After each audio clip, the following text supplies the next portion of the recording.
ঈদের কেনাকাটা শুরু হয়েছে। শেষ মুহূর্তে ঈদের কেনাকাটায় জমে উঠেছে বগুড়ার মার্কেটগুলো। সকাল থেকে গভীর রাত পর্যন্ত দেখা যাচ্ছে ক্রেতাদের ভিড়। ব্যবসায়ীদের দাবি, আগের বছরের তুলনায় বিক্রি কিছুটা কম। তবু ঈদের বাকি কয়েকদিনে কেনাবেচা জমে উঠবে বলে এমনটাই প্রত্যাশা করছেন ক্রেতা এবং বিক্রেতারা।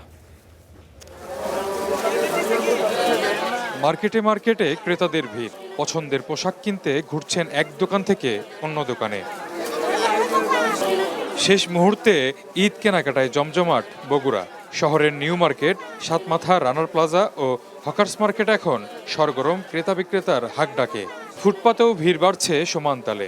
বিদেশি পোশাকের চাহিদা থাকলেও দাম বেশি, তবে বেশিরভাগ মানুষের ভরসা দেশীয় পোশাকে।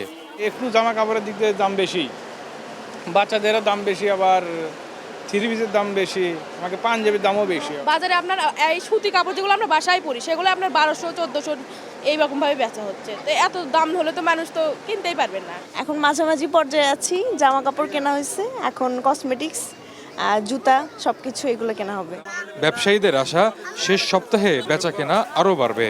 কসমেটিক বিজনেসটা হয় কি শেষের দিকে এটা একটু বেশি ভালো হয় আর কি।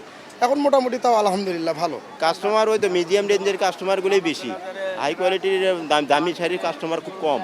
ঈদ কেনাকাটায় নিরাপত্তা সহ জাল টাকার বিস্তার রোধে প্রয়োজনীয় ব্যবস্থা নেওয়া হয়েছে বলে দাবি স্থানীয় প্রশাসনের।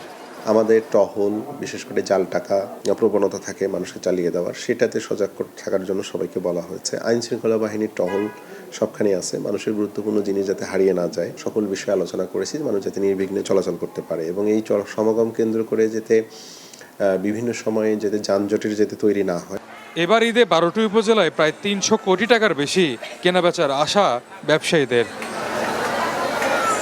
জজিফ হোসেন প্রতীক, স্টার নিউজ, বগুড়া।